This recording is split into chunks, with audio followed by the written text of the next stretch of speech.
Do you like romances, love stories? I must admit that I don't particularly. I guess I'm a typical man, I suppose. I'm not that interested in love stories, but maybe you are. Um, I heard it said, actually, I mean, I prefer usually thrillers if I'm reading uh, fiction, just something fun to pass the time. I like a thriller. I like watching thrillers. And of course, my wife likes watching romances.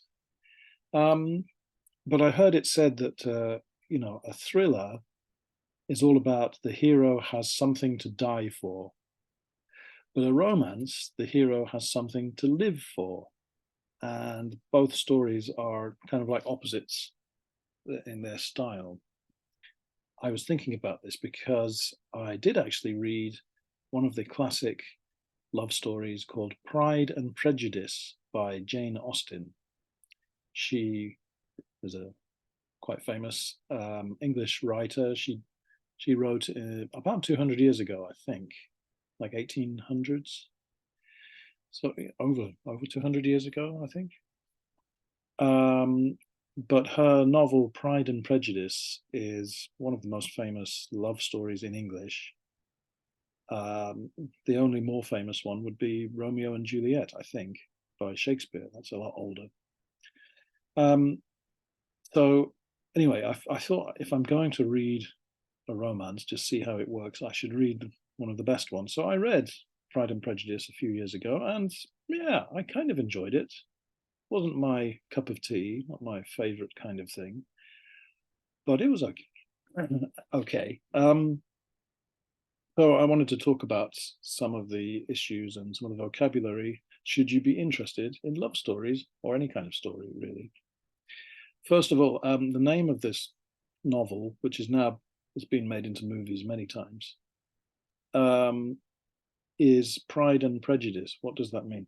Pride is when you have a lot of respect for yourself, for your achievements, the things that you have done, and makes you feel proud. Proud is the adjective, pride is the noun.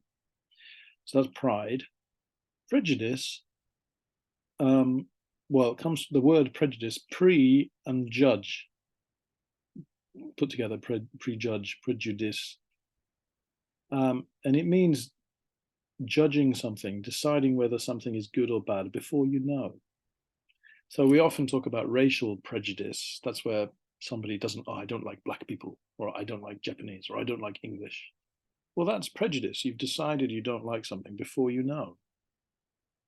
So in this novel, the two characters, the two main, they eventually, the two lovers, uh, suffer from pride or prejudice. Um, and the heroine, it's from the female point of view. The heroine is Elizabeth, and she suffers from prejudice. She's decided she doesn't like rich men. She thinks rich men are arrogant, are stupid. They are not for her. That's a problem because it's nice to get married to a rich man, I would guess. I don't know. I've never been married to a rich man. Um, so that's her problem. She's prejudiced. She doesn't like the kinds of men that really she should like. And then the love interest, her love interest is called Darcy. And Darcy's problem is he's very proud. He suffers from pride. He thinks he's rather special and a little bit arrogant. So he thinks Elizabeth is not good enough for him. She thinks he is not is too rich. That's the beginning point. Will they fall in love? Will they find a connection? Will they overcome their flaws? A flaw, F-L-A-W, not F-L-O-O-R. Flaw is a flaw, but a flaw, F-L-A-W, means a lack or a mistake or a problem in your character, a character flaw. So the flaws for these characters are one is prejudiced and one is too proud. Anyway, of course, things happen in the novel, although not a lot, because this was written, as I say, about 200 years ago, um, and the way people communicated with each other then was by letter.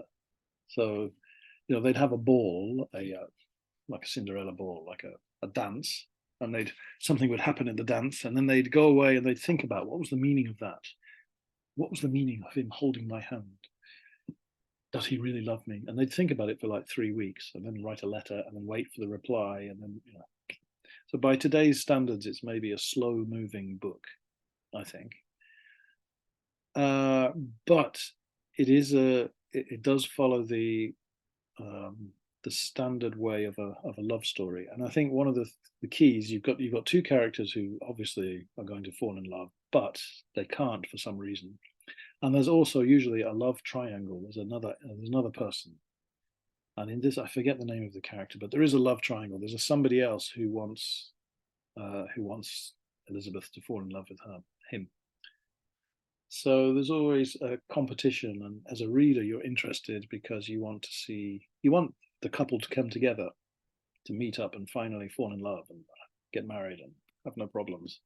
But of course, through the novel, there are just one problem after another that they have to overcome.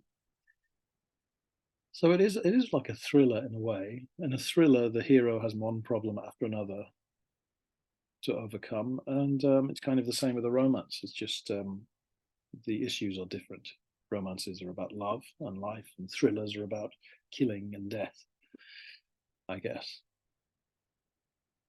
Anyway, if you are interested in love stories, I recommend Pride and Prejudice. You can always watch it as a movie. It was made into a movie fairly recently, like 10, 15 years ago, maybe more, with Keira Knightley, pretty English actress in the lead role.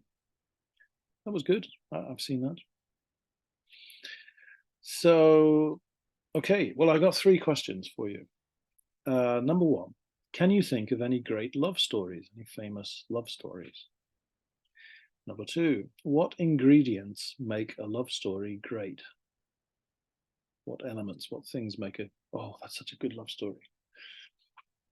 Number three, is love the most important thing in the world?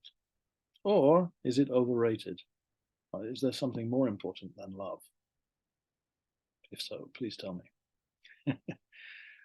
Okay, that's it. That's today's lesson, all about Pride and Prejudice by Jane Austen. Thank you very much. See you next time.